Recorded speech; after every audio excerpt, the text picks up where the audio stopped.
Queridos amigos, continuamos viajando por la región del pensamiento y continuamos entrando, analizando capítulos de Así habló Zaratustra, del libro Así habló Zaratustra. Estamos en la segunda parte, que es toda la segunda y la primera. Bueno, la tercera es como más lírica, pero estas son muy doctrinales. Ahí quiere que quede muy claro qué es el superhombre. ¿Qué entiende por el superhombre? Y entonces ese elemento, ese superhombre, esa idea que él tiene del superhombre, tiene que trabajar muchísimo. Ha de trabajar muchísimo y ha de trabajar mucho en la eliminación de ciertas psicologías, de ciertos principios, de ciertos prejuicios.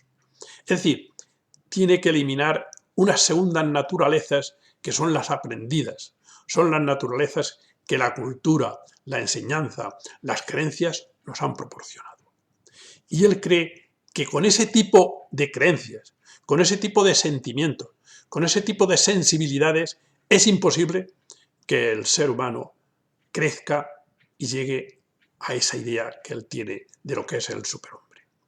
Por lo tanto, esta segunda parte, que ya digo es como muy doctrinal y muy directa, analiza psicologías muy serias y las analiza de una manera a veces con mucha fuerza, con mucha perversidad, llegando hasta lo más profundo del alma humana. En esa genealogía que él hacía, en esa especie de profundidad, de arqueología de nuestra alma y de nuestro ser, de nuestro espíritu. Bien, este capítulo, que es el capítulo cuarto de la segunda parte, habla de los sacerdotes. Este tema de los sacerdotes y de lo que representan los sacerdotes ha hablado en muchas ocasiones. En muchas ocasiones me refiero a muchos epígrafes en los que suelta pinceladas sobre la ética, sobre la moral y sobre todo aquellos que la representan. En realidad, los sacerdotes son como los representantes del Dios cristiano. Son esos representantes que están aquí y que nos transmiten y que están aquí para hacer de mediadores entre Dios y nosotros. Son los encargados de explicarnos y de llevarnos hacia esa verdad que sería la verdad cristiana, la verdad eterna, la verdad de Dios, la verdad de Jesús y la verdad de Dios. Y no solamente la verdad, sino también todo un conjunto de creencias y actitudes y de amor. Es decir, donde vive también la persona, no solamente de forma intelectual buscando la verdad, sino también entregada en ese amor que Dios ofrece. Bien, digo que ha hablado en muchas ocasiones, pero hay algunas muy claras. Toda la tercera parte de la genealogía de la moral, que la escribió Nietzsche unos años más tarde del Zaratustra, entonces allí queda reflejado con mucha extensión la psicología del sacerdote. Pero hay un momento, casi al final de la tercera parte, donde Nietzsche yo creo que hace unas distinciones muy claras. Una es quién es Dios, quién era Dios, qué era Dios, que teóricamente ya ha quedado como Dios ha muerto, ya no tiene valor, ya ha desaparecido. Ese ideal del ser humano, de los seres humanos que lo han puesto en la palabra de Dios como el representante de todos los valores absolutos, maravillosos. Entonces, los valores de la filosofía, de la cultura, de la ética, de la moral total. Ese Dios ha desaparecido porque esos valores no tenían entidad, eran nihilismo puro. Bien, pero claro, queda aquellas doctrinas en las que ese Dios se apoyaba.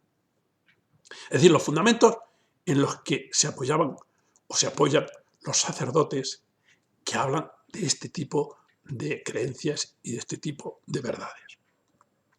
Y al final de la tercera parte de la genealogía de la moral, Nietzsche hace alusión a algo muy interesante, para mí entender. Y dice lo siguiente, en la traducción de Alianza Editorial estaría en la página 183, pero en realidad es el epígrafe 351. Y se pregunta allí Nietzsche, ¿qué es aquello que si preguntamos con todo rigor ha alcanzado propiamente la victoria sobre el Dios cristiano?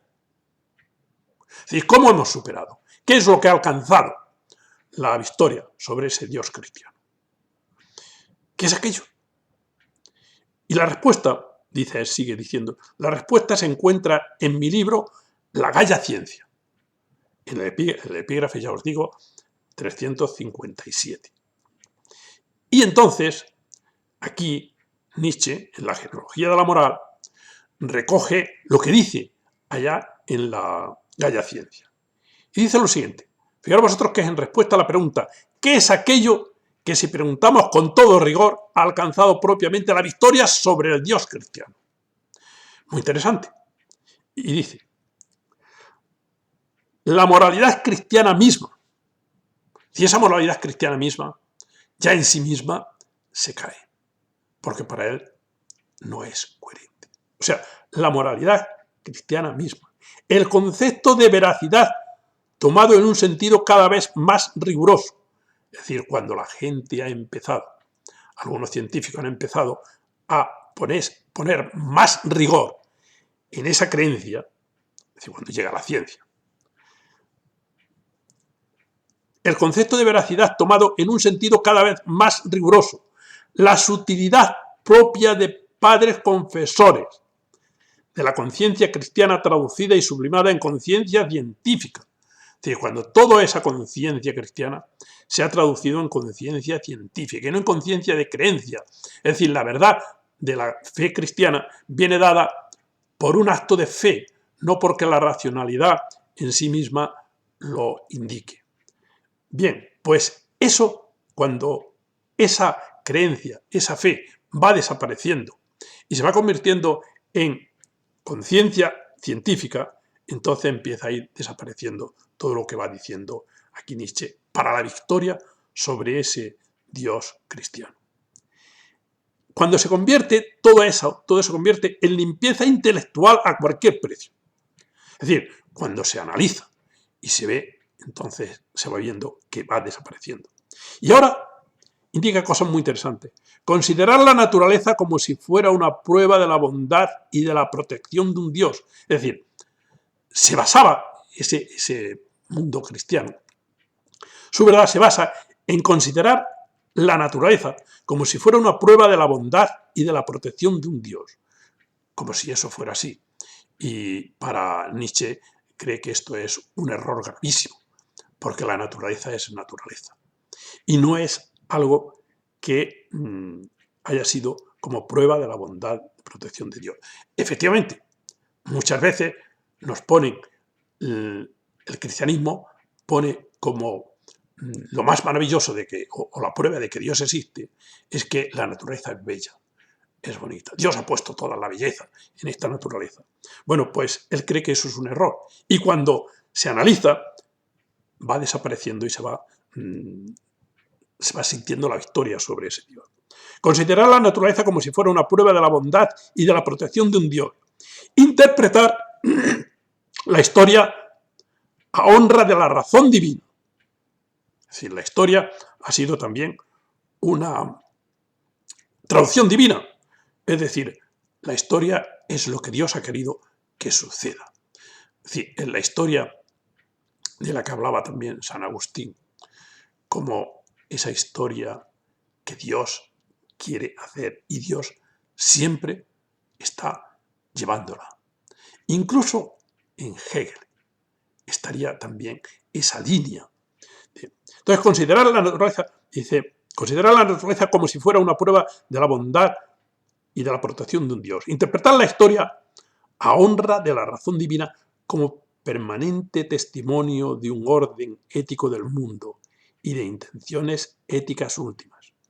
Interpretar las propias vivencias cual las han vivido, interpretando desde hace tanto tiempo los hombres piadosos. Es decir, la vida es como yo la siento, la verdad es como yo la siento. Como si todo fuera una disposición, todo fuese un signo, todo estuviese pensado y dispuesto para la salvación del alma. Bueno, continúa, es muy largo este párrafo, y continúa analizándolo. Se encuentra aquí, en la genealogía de la moral, que lo recoge Nietzsche, pero se encuentra en principio en la Gaia Ciencia, que la había escrito mucho antes de escribir la genealogía de la moral y de escribir el Así habló Zaratustra. Está en la Gaia Ciencia, está en el epígrafe 357, y en la genealogía de la moral se encuentra en la 27 de la tercera parte. El epígrafe 27 es muy largo y no lo voy a continuar leyendo porque se me acabaría el tiempo. Pero ahí está la idea mucho más clara de lo que tenemos aquí en el Así habló Zaratustra, en esta segunda parte de Así habló Zaratustra, en el capítulo 4. Y aquí, volviendo ya al Zaratustra, aquí nos va a decir lo siguiente. Nietzsche empieza, como casi todos estos capítulos, con una pequeña introducción, donde deja un cuadro físico, donde expresa un cuadro físico, y nosotros podemos ver ese cuadro físico cómo es. Y entonces empieza diciendo, y una vez Zaratustra hizo una señal a sus discípulos y les dijo estas palabras. Una vez Zaratustra vio que había gente, podemos ver ese cuadro, con gente, y pasa Zaratustra, y a sus discípulos les hace una señal, como diciendo, cuidado con estos, que estos son finos. Y les dice, ahí hay sacerdotes, aunque son mis enemigos, pasad a su lado en silencio y con la espada dormida. Es decir, aunque sean mis enemigos, no les digáis nada, no os metáis con ellos. Ya aquí está indicando Nietzsche el poder que ha tenido la Iglesia, el poder de los sacerdotes. No os metáis con ellos, que vais a seguir perdiendo, vais a estar perdiendo. También entre ellos hay héroes, por supuesto, claro. Dice, y muchos de ellos han sufrido, y quieren hacer sufrir. Bueno, yo creo, para ser también un poco honrado conmigo mismo, yo creo que Nietzsche en este capítulo y en estos análisis es parcial. Como mínimo es parcial. No se puede decir que todos los que han sufrido quieren hacer sufrir. Y no es verdad que todos los sacerdotes quieran hacer sufrir. Por más que él intente buscar esa especie de sentido de egoísmo del sacerdote. No. Yo creo, porque he conocido a muchos de estas personas que tenían una generosidad increíble. Puede ser que estuvieran equivocados, puede ser que estén equivocados, pero hacían estas cosas con un sentido de bondad y con un sentido de no querer hacer sufrir, sino de intentar ayudar al que sufría. Por lo tanto, han sufrido y quieren hacer sufrir. Es cierto que hay también expresiones en la Biblia donde a vosotros, que no hacéis lo que nosotros queremos, ya veréis cuando llegue el infierno. Y allí os vamos a ver sufrir, y allí va, como alegrándose de ese sufrimiento. Pero también es cierto que a la hora de la verdad hay montones, muchos, de estos sacerdotes que no han sido de esta forma y que no son de esta forma. Continúa analizando Nietzsche en este capítulo. Son enemigos malvados. También creo que es un poco fuerte. Malvados. Claro, el tema está en Nietzsche y en todo, en lo siguiente. A ver, hay algo que yo creo que Michel Foucault le llamaba la episteme, que es como unos planos, unas bases en las que nosotros nos movemos. Y nosotros nos movemos dentro de esa episteme, dentro de esa situación, basándonos en unos conceptos de verdad, basándonos en unas columnas que son las que sustentan nuestras vidas. Pero hay muchos sistemas diferentes. Y según estés en un sistema o en otro, irás viendo las cosas de una manera o de otra. Y la verdad será diferente, porque la verdad es según unas perspectivas o según otras. Y si estás dentro de todo este sistema, la verdad para ti será muy distinta. Y esto es muy importante tenerlo en cuenta. ¿Cuáles son efectivamente las situaciones en las que está colocado Nietzsche? Nietzsche está colocado más allá del bien y del mal. Nosotros no somos capaces, nos cuesta mucho. Y colocarnos más allá del bien y del mal para analizar las cosas y para ver la verdad y la ética es muy complejo porque no podemos. Porque forma parte de todo nuestro sistema. El bien y la verdad. Más allá del bien y del mal y más allá de la verdad. Y Nietzsche se coloca ahí. Por eso para nosotros es tan complicado y tan difícil.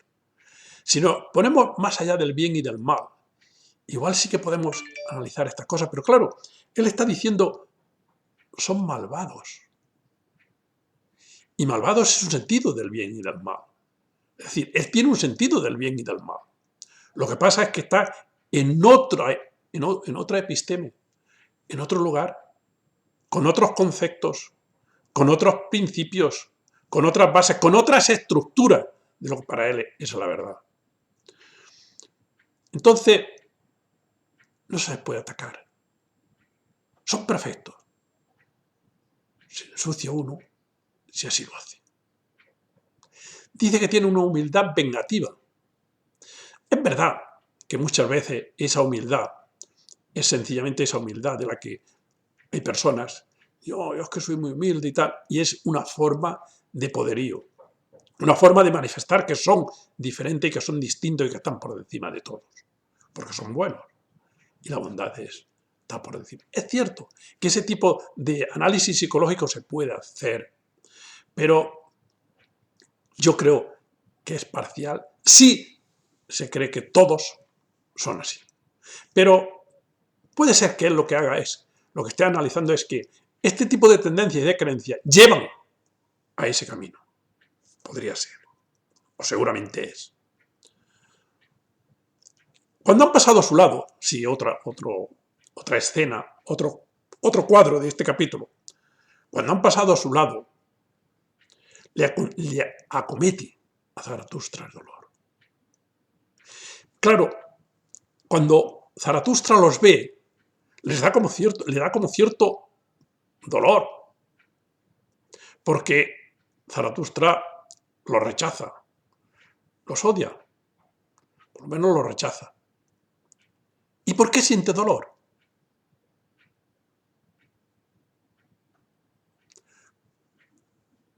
¿Por qué siente dolor? ¿Es por compasión o es por rabia? Es también por una especie esa especie de represión que él tiene de algo, o esa mala conciencia de algo. Entonces, él siente dolor. Y entonces habla así, Zaratustra habla así. Me da pena de estos sacerdotes. Me da pena. Pero si me da pena, ya entra aquí en la compasión, que en el capítulo anterior dijimos que huía de esa pena. Me da pena, o quizá en un sentido despectivo. También repugnan a mi gusto. Bueno, claro, ya sabemos que el gusto de Nietzsche era como un gusto muy aristocrático, y entonces pues, el sacerdote es un personaje que tiene que obedecer, que está sometido y que eso a él no le gusta. Siente por ellos pena, compasión y sufrimiento. Es curioso. Entonces dice algo interesante en el capítulo. son prisioneros de su Redentor. A ver, la palabra redentor y redención la utiliza Nietzsche en montones de ocasiones. Redentor es aquel que salva a otro de algo, es decir, el que redime a otro. Uno que está en prisión, él se ofrece para quedarse él en la prisión y que los otros salgan. Eso es redimir. Redimir es ponerse en el lugar del otro para salvarlo, para él pagar las deudas que ese otro tenga. Entonces, Jesucristo vino a redimirnos, vino a redimir de nuestra situación terrible, catastrófica, total, horrorosa, porque habíamos ofendido a Dios, porque entonces viene a redimirnos. Claro, esta idea cristiana es una idea un poco complicada para un personaje como Nietzsche. Claro, también está en otro episteme. Estamos en otro episteme de creencia, estamos en otro lugar de comprensión. Y entonces, aquí Nietzsche, que está en otro lugar, ve las cosas de esta manera. Son prisioneros de su Redentor. Es decir, el Redentor que ha venido a redimir ahora les hace prisioneros. Y estas personas, con su creencia, se hacen prisioneros, se convierten en prisioneros. Esta es la crítica más fuerte. La prisión, la atadura, la sumisión. Esta es la crítica más fuerte que hace de los creyentes o de los sacerdotes, que es de lo que estamos hablando aquí. Que es como una prisión, que es como una atadura, que es una sumisión y que están en una prisión, en una atadura, en una sumisión. Otro cuadro es cuando les dice falsos valores y palabras ilusas. Esos son los peores monstruos para los mortales. Falsos valores. Claro, también es la crítica que hacen los valores. Claro, los sacerdotes explican el Evangelio. Y en el Evangelio hay valores como el Sermón de la Montaña, donde va Jesucristo hablando y diciendo bienaventurados los limpios de corazón, los pobres de espíritu. Esos valores y esas son palabras ilusas, son falsos valores y son palabras ilusas. Bien, dice que son monstruos y pone el ejemplo de una isla que es una historia que se contaba ya en la Edad Media. Unos que ven como una isla y van a la isla, han naufragado y van a la isla. Y entonces resulta que esa isla era un monstruo impresionante. Y ese monstruo despierta, estaba dormido, despierta y se los traga a todos. Entonces esa imagen la pone aquí. Largo tiempo duerme y aguanta en ellos la fatalidad. Es decir, todo eso es fatalidad. Pero eso que es como la iglesia, que es como las iglesias, eso despierta un día y destruye. Pero la fatalidad se despierta y devora y se traga aquello que construyó cabañas, iglesias. Y aquí hace un análisis bastante curioso. Dulzona fragancia, la iglesia, dulzona fragancia, luz falsa, aire que huele a moho. Claro, depende tú, como veas, si tú no eres cristiano, no crees en Dios y entras en una iglesia. Pues claro, entrar en una iglesia es un lugar de recogimiento, es un lugar, pues sí, quizás sí, de esta especie de algo sombrío, algo que es para allá, desde luego no es para divertirse, no es para bailar, no es para, no sé, para hacer un banquete. Entonces, y dice, no se puede, allí donde el alma al alma no le es lícito elevarse volando hacia su altura.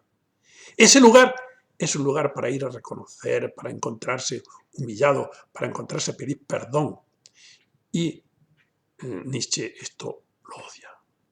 Allí no puede elevarse el ser humano a ser superhombre. No puede elevarse hacia su altura, volando. Su fe, por el contrario, ordena esto.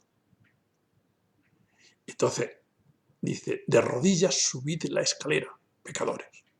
Sí, esto es verdad, que en el cristianismo hay que hincarse de rodillas, pedir perdón y como pecadores. Aquí contrapone lo que es subir volando y subir de rodillas. Y Nietzsche quiere que los seres humanos puedan subir volando. Pero son expresiones, subir volando. Es verdad que tienen una fuerza desgarradora, una fuerza maravillosa. Y continúa como otro plano. Dice, en verdad, prefiero ver incluso al hombre carente de pudor que los torcidos ojos de su pudor y devoción. Claro, pudor significa honestidad, modestia, recato. Y entonces, él dice, prefiero que la gente carezca de pudor. Prefiero a individuos que no tienen pudor, que no tienen modestia, que no tienen recato, a que tengan este tipo de recato y este tipo de pudor, este tipo de honestidad y este tipo de devoción. Porque él ve esa imagen de sumisión, de humillación, de entrega. Esa especie de imagen de atadura. Y se pregunta, ¿quiénes son los que se esconden y se avergüenzan del cielo puro? Aquí hace alusión, bueno, ya lo había tratado en la Gaia Ciencia, en ese trozo, en ese párrafo que he empezado a explicar. Claro, ¿quiénes son? Los que se avergüenzan del cielo puro, los que se avergüenzan del cielo natural, porque la Iglesia busca siempre lo sobrenatural del cielo inocente, es decir, los que desprecian la inocencia de la naturaleza. Claro, la religión habla siempre de otro mundo, de lo sobrenatural. Esto es natural, pero es despreciable. La naturaleza en contra del montaje idealizado de otro mundo. Sería lo que aquí nos estaba diciendo. Claro, y los sacerdotes lo que hacen es predicar esto, predicar esta especie de naturaleza que no es inocencia y que es nefasta y que es mala, y nosotros ya hemos nacido en pecado. Y aquí nos dice Nietzsche algo interesante. Dice, y solo cuando el cielo puro vuelva a mirar a través de techos de ruidos y llegue hasta la hierba y la roja amapola crecidas junto a muros de ruidos, solo entonces quiero yo volver a dirigir mi corazón hacia los lugares de ese Dios. Es decir, cuando todo eso vuelva a ser natural, cuando todo ese mundo que han defendido ellos, que es lo sobrenatural, cuando todas esas iglesias, todo este mundo que han conquistado y que han dominado, cuando todo ese mundo vuelva a ser natural, entonces él ya volverá otra vez a ese mundo. Volverá a pisarlo, volverá aquí a creer en ello. En realidad, la descripción de los cristianos y de los sacerdotes aquí hace análisis muy interesantes, muy penetrantes, arrolladores, análisis arrolladores. Dice, llaman a Dios, al Dios que les contradecía y causaba dolor. Es decir, Nietzsche cree que ese Dios cristiano lo que hace es causarnos dolor y sufrimiento y contradecirnos lo que nosotros somos. Vosotros sois naturaleza, pero no vale nada. Vosotros sois carne, los enemigos. Mundo, demonio, carne, mundo. Todo eso no vale nada. Y por lo tanto, nos causa dolor. Como si los sacerdotes fueran masoquistas, que gozan con el dolor. Claro, efectivamente, la Iglesia, para aquellos que estudiaban en la Iglesia, y además para los que no, para los cristianos de verdad fervientes, les indica que tienen que tener disciplinas, cilicios, ayunos, abstinencias, sufrimiento. Porque es lo que depura y es lo que, de alguna manera, te hace ser otra cosa. Nietzsche esto le parece, además de algo absurdo, que va en contra de la razón, le parece que es algo que degenera al ser humano, al ser puramente natural. De todas maneras, yo cuando estudio a Nietzsche y veo todas estas cosas, no paro de pensar que el hombre no es todo y que el hombre se encuentra con cosas que no sabe explicar. ¿Por qué? Si es que hay alguna razón. Pero se podía preguntar, ¿por qué unas personas se mueren pronto y otras no? ¿Por qué dos personas van paseando por la calle y cae una teja, a uno lo mata y al otro no lo mata? Este tipo de cosas no las dominamos. No sabemos. Somos tan potentes, somos tan poderosos que lo sabemos todo. Bueno, pero eso no quiere decir que tengamos que ponernos disciplinas, de ponernos cilicios, de ayuno, de abstinencia. Yo creo que efectivamente no hace falta llegar hasta ahí para esclarecer lo que nosotros podemos llegar a entender. Claro, dice Nietzsche un poco así de ironía, con mucho heroísmo en su adoración.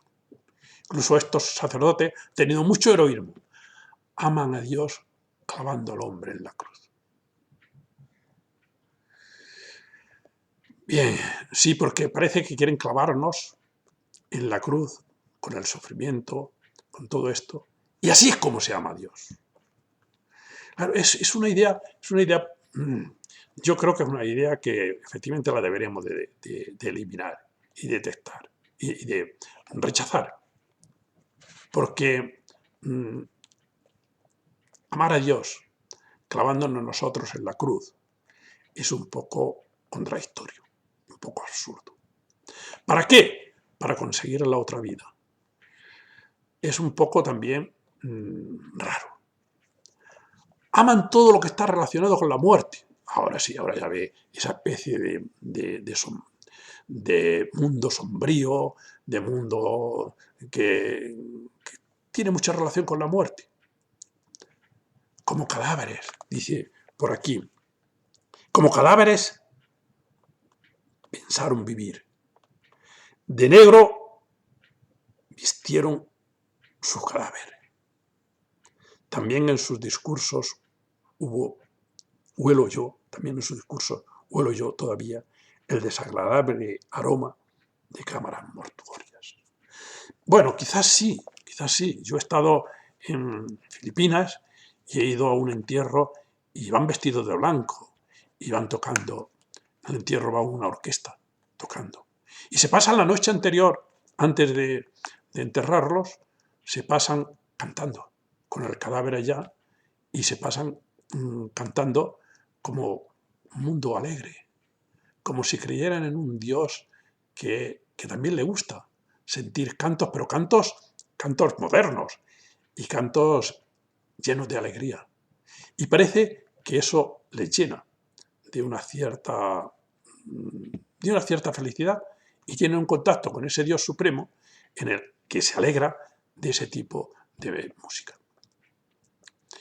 Ellos hablan de redención, pero es a ellos a los que tendríamos que redimir. Y es su música. Sabemos que Nietzsche, en la cuestión de música, que era un hombre que sabía muchísimo de música y que era incluso, podríamos decir, buen músico, adoraba al principio a Wagner y luego consideró que Wagner se había hincado de rodillas ante el crucificado y había hecho música influido por esos principios, por esas verdades, por esas ideas del crucificado. Y entonces considera la música de Wagner en contra o versus la música de Bizet, Carmen, que es otro estilo. Entonces sería un poco como ese mundo sombrío del cristianismo y el otro que es ese mundo de Bizet. Le llama tribulación embozada. Tribulación significa pena, congoja, tormento, conflicto moral. Entonces él cree que esa pena, esa congoja, ese tormento, ese conflicto, esa aflicción moral está oculta, tapada, contenida, cubierta, encerrada. Y pregunta, ¿quién nos tiene que redimir? ¿Son estos los que nos tienen que redimir, si es que nos tienen que redimir de algo? Los que no provienen del reino de la libertad, esos son los que nos tienen que redimir. ¿Qué redención nos pueden traer? Esos que no proceden del reino de la libertad. Claro, sería preguntarle a un sacerdote, ¿pero tú de qué me vas a redimir si tú no procedes, no vienes del reino de la libertad? No caminaron nunca por las alfombras del conocimiento, dice él. Son estos, los que no caminaron nunca por las alfombras del conocimiento. ¿Y de qué nos tienen que redimir? Claro, serían por lo tanto las dos cosas. ¿De qué nos tienen que redimir? ¿De qué nos tienen que redimir? ¿Y quiénes nos tienen que redimir? De huecos se componía el espíritu de esos redentores. Y Dios nos quiere, Dios nos ama, decían ellos, porque ponen a ese Dios en ese hueco. Compasivos que encierran una gran tontería. En realidad la religión es una gran tontería. Yo creo que Nietzsche no analizó seriamente lo que es el sentimiento religioso. Él se pone ya en la situación de la religión cristiana, pero no analiza lo que es ese sentimiento en profundidad.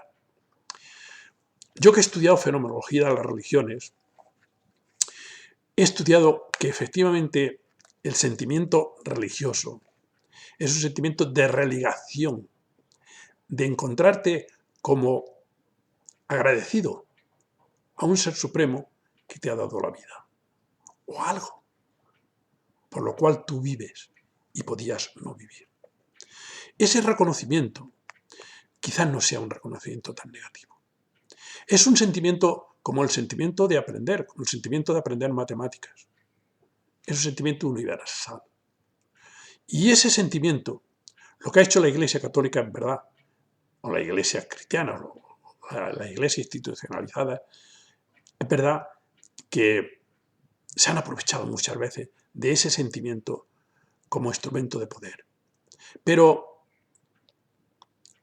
ese sentimiento, yo creo que puede ser un sentimiento noble. También habla aquí Nietzsche del poder pastoral. Claro, el sacerdote es como un pastor, cuida y conduce al rebaño. Pero, dice Nietzsche, pero si ellos son ovejas, ¿qué van a conducir? Si ellos son ovejas que dependen de otro pastor, que sería Dios, que es el que dirige y el que manda. Y se ríe un poco de ellos. Claro, es verdad que el poder pastoral de la Iglesia ha sido muy, muy fuerte. Es decir, ese poder sutil de decir, no, no, si es que nosotros cuidamos, si es que vosotros sois como las ovejas y nosotros os llevamos a alimentaros, os llevamos a que podáis alimentaros de este tipo de hierba y de este tipo en los prados y tal. Claro, también Nietzsche analiza aquí la sangre como testimonio de la verdad. Claro, la Iglesia dice, es que hemos sido capaces de derramar sangre. Y cuando una persona es capaz de derramar sangre, eso es el testimonio más fuerte de que eso que defiende es verdad. Y Nietzsche también se ríe. ¿Qué demuestra esto? ¿Qué demuestra? Cuando aquí Nietzsche dice, más la sangre es el poder, es el peor testimonio de la verdad, dice Nietzsche. La sangre envenena incluso la doctrina más pura, convirtiéndola en ilusión y odio de los corazones. Y lo que viene a decir, no señor, la sangre no es testimonio de la verdad. La sangre lo que hace es convierte en ilusión y odio a los corazones. Rechaza, por lo tanto, el testimonio. ¿Y qué demuestra esto?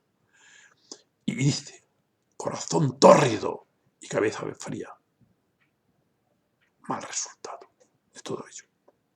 El resultado de no es redentor.